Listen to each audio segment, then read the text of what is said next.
Hi, I'm Toby from AllFreeKnitting, and today I'm going to teach you how to weave in your ends.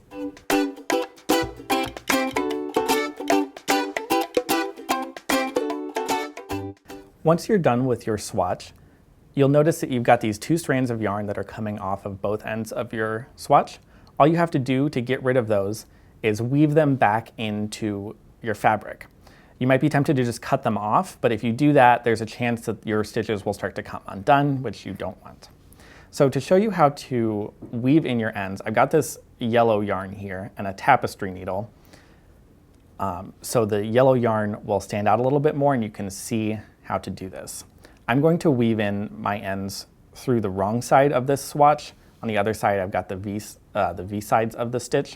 So I'm going to knit through the purl bumps. The first thing you're going to do is take your yarn and put it through the eye of your tapestry needle, and then take your tapestry needle and put it through one of the rows of your bind off.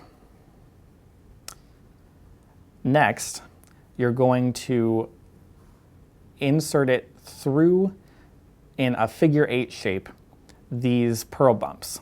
And you'll notice that the rows of purl bumps sort of make a smiley face and a frowny face like this. So first what you're going to do is insert it through one of the frowny faces and angle it up and to the left to go through one of the frowny faces, like that. You'll bring the yarn through. Next, you'll go to the next frowny face to the left, angle it down and through this frowny face below it, and pull it tight. Once you've done that, you will come to the next frowny face over, insert the needle through this, and go into the smiley face that you just came out of. So you'll be going through each of these loops twice as you weave in your ends. Bring it tight. And then we'll just repeat that over here, coming down through the smiley face that we just came out of, and pull it tight.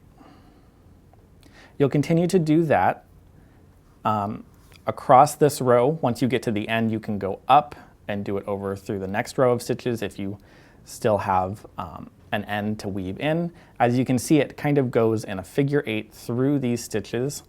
Doing it this way will keep the elasticity on both sides of your swatch, and it won't show through on the front end. So even though I've used a different color of yarn, you can't see it on the right side of this swatch. On the back end, to complete the weave in of our ends, you can just cut this, and over time, you can cut it a little bit more than what I just did. Over time, the ends of your yarn will felt into the swatch, and it should be very secure.